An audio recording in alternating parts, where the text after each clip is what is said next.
Hello, everyone, and welcome back to the Irish Warriors MMA show. Today we have the Movile Mauler, Darragh Kelly. Darragh, you had an incredible amateur career, going undefeated with all your wins by stoppage. What lessons or experiences from your amateur days do you feel have shaped you most as a professional fighter? Mostly, I think the most benefit I took from it was just getting comfortable in the cage. You know, kind of learning your craft there, like figuring out what style suits for you, trying a few different things.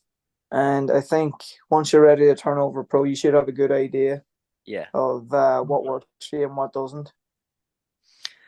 Transitioning to Bellator. Bellator is one of the biggest stages in mixed martial arts. How did you prepare mentally and Mhm. physically for your professional debut with them? And how did it feel to make that walk for the first time in the three arena? Um, yeah, like it definitely added a wee bit more. I'm not even going to say pressure; it was more excitement.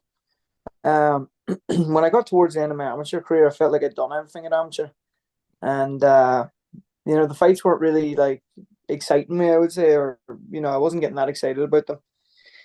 And then once I was offered my pro debut, I remember John brought me into the office or whatever, and he offered me the debut um, in the three arena with Bellator. I just remember the feeling was just excitement, like excitement. I got to prove myself on a big stage. Yeah. That was my feeling. And so training kind of fight your fighting style and evolution, you've shown a lot of versatility in your fights. You have victories by knockout and submission and decision. How would you specifically describe your fighting style? Are there any specific aspects of your game that you're focusing on developing further at the moment?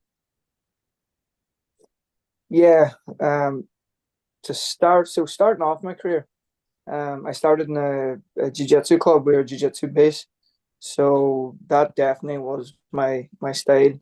Um, I would say for maybe the first 4 years before I joined SBG, and well, I was enjoying my striking too at that time. But when I came to SBG, then I realized that I would hone my game with my wrestling, my wall wrestling.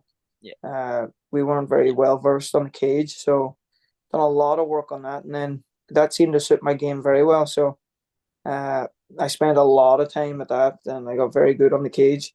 Might have spent a wee bit too much time there, and I started neglecting other parts of my game. So that left a hole in my striking.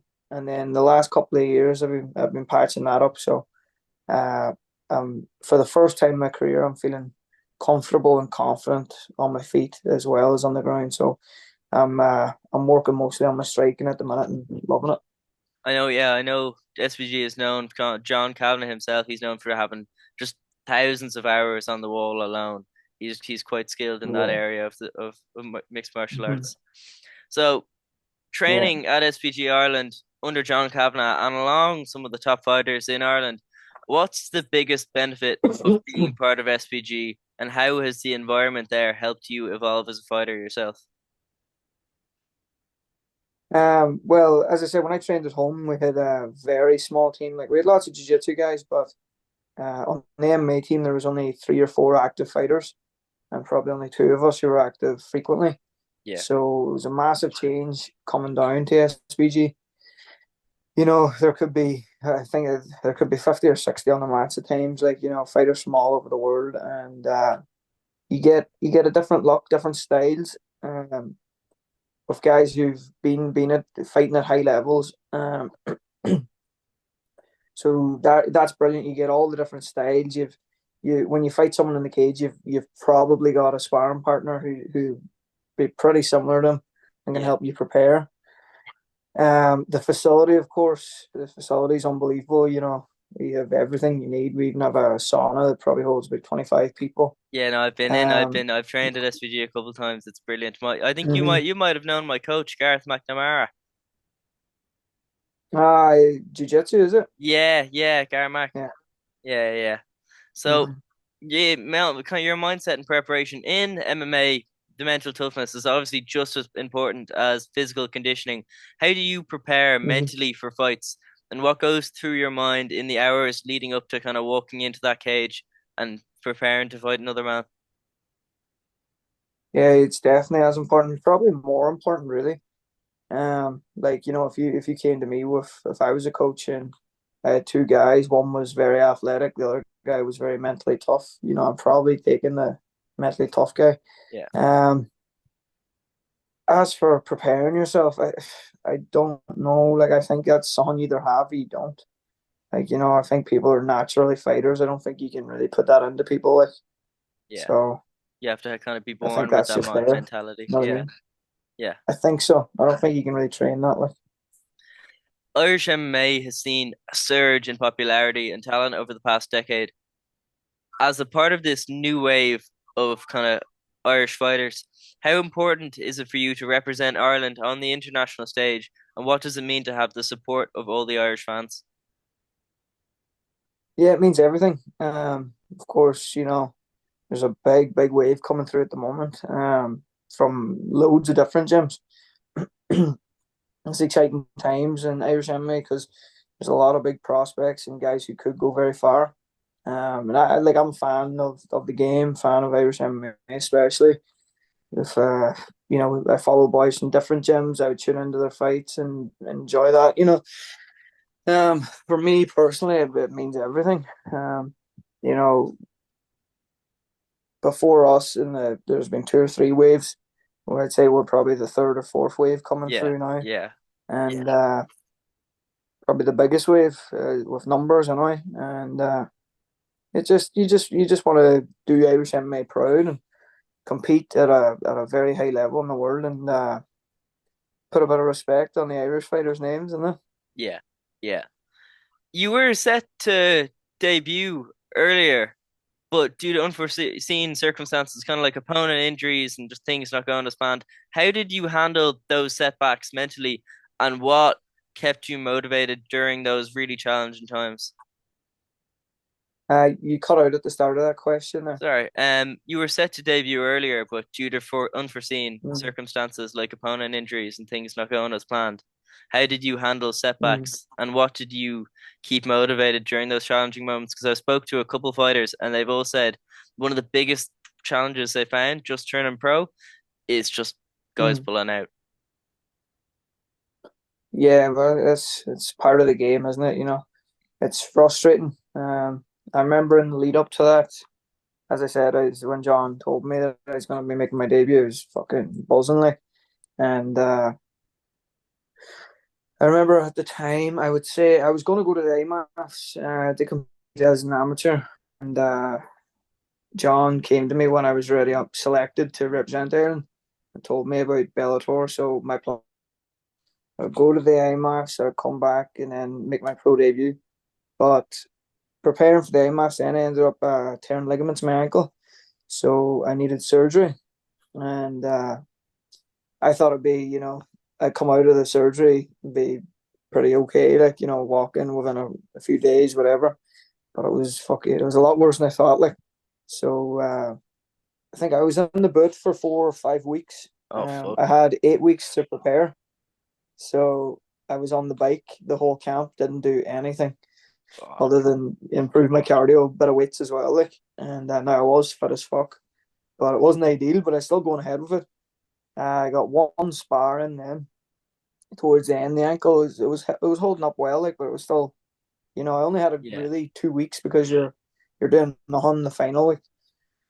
So I jumped through all these hurdles, jumped over all these hurdles for these holes, and then when everything was down to the last day. I think it was fight day. It was about probably 1 o'clock. I was meant to fight around 5 or 6, and they came to me and says my opponent had slipped in the shower and he was concussed and unable to fight. So that was frustrating. Like yeah. I was a wee bit emotional, but That sounds I was a awful. fucking shock. So much put into it, so much effort and excitement, and Yeah, just to be pulled away from me last. But fuck it, like, you can't. What are you gonna do? Lie around and sob, like.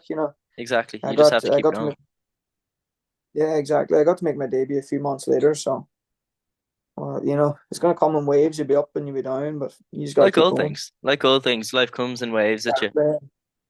Hmm. So you Exactly. had a really successful start with Bellator. But what are your long-term goals within the organization? Is there a particular fighter that you're looking at the moment, or an event that you're aiming for as a kind of milestone in your career? Um, as of right now, I've two fights left on a four-fight deal, so I'm off to 2 wins in this deal. Um, I'm not really 100% sure. I'm definitely sticking at lightweight. Maybe maybe the PFL tournament, the European tournament. Who knows? I think that would be That's good. that's exciting. Um, I just have to talk things over with John, but I know Bellator's coming back to Ireland early next year, so regardless if it's that tournament or if it's something else, we'll get these next two fights, get 2 wins, and hopefully get a nice new contract. Yeah, it would be great to have you in that lightweight tournament because then I think we at some point we had two. We had Dylan Chuk. I can't remember the name of the other fella. But then John we would Mitchell. John Mitchell. That's the name. That's the name. Yeah. If we could get three lads in that lightweight tournament, that would be absolutely fantastic. Um, but Yeah. MMA, it requires a huge amount of dedication, but kind of fighters have lives outside of the cage. How do you balance training, your personal life, and other commitments? And what do you enjoy doing when you're not fighting? Do you have any kind of weird hobbies? That's something I struggle with. Because obviously in MMA you have to be, you're all in, like you're 100%. Yeah, yeah, And I probably struggled to enjoy myself or find not enjoy myself. Like, I find it tough to, well, I suppose you would say, like, find the right balance. I'm yeah, almost For a yeah, long time I was too all in and doing nothing else. Um, Recently in the last couple of camps, I've been trying to just do things that aren't going to affect my cardio or my health or performance or anything. Just simple things, even like going out, going to the cinema, going bowling, simple stuff like just going to events, or if there's parties, I can go, and you don't have to drink, you can just enjoy them. So I'm trying to do that more, exactly. Yeah, because in the past I've just once my fights are booked, I do nothing other than train and watch fights. So, that's fair. but you That's have to fair. have a life too. I've Yeah, got another 10 years on me, so you can't do fuck all else for other yeah. than MMA for 10 years. You have to do something, like, what I mean? Exactly, exactly. And would you find when you're kind of getting into that zone, when you get the fight, you just you lock in, doing nothing, you're training, you're eat, sleep, train. And would you Mhm. find you had a much more kind of dangerous mindset then, or is the mindset still the same now as the kind of as you're getting your new fights? No, I'd say the mindset's um the same, but you're happier when you're doing more things. You know what I mean? Like, if you're locked in 100% all the time, and I was guilty of, like, being negative about it. Can't do this, can't do that. I have to fucking, I changed my mindset. I get to go and train. I get to fucking commit 100%. And then Yeah. if I want, I get to go to the cinema at the weekend. Simple shit like that. Like, Yeah, exactly, exactly. helps. With your experience transitioning from such a successful amateur career to a professional career, what advice would you give to younger fighters coming up who want to follow and be like Darragh Kelly? It is a tough road. So if you are going down this road, as I said, you have to be 100% committed. So, kind of contradicting myself there, aren't I? It's uh it's hard to find the balance. Look, it's a tough fucking game, but Yeah, at the end of the day, I love it, and you have to love it. yeah, If you don't love this game, there's no point in doing it, because you're not going to be 100% committed. You're not going to be 100% in, and you get left behind and you get fuck all out of it. So be be aware it's a long, hard road, it's a and long, it'll hard test road. you. It will test you. Perfect. That's all the questions I have for you, Dara. Thank you so much for your time. This Yeah, has been absolutely perfect. fantastic. Happy days. Yeah, nice one. It was good Good having chatting you to you, on. mate. Was it you said Yeah. you were looking at a fight potentially kind of early on next year? Would that be on the Dublin card? hmm That's looking like it'll be on the Dublin card. Looking like it'll Yeah. be on the Dublin card. That'll be fantastic. That'll be fantastic. Well, I'll tune in and I'll probably get you for an interview on after that. Best of luck with that. I'll see you Oh, later. Bye bye. Thank you very yeah, much. nice one. Good chatting.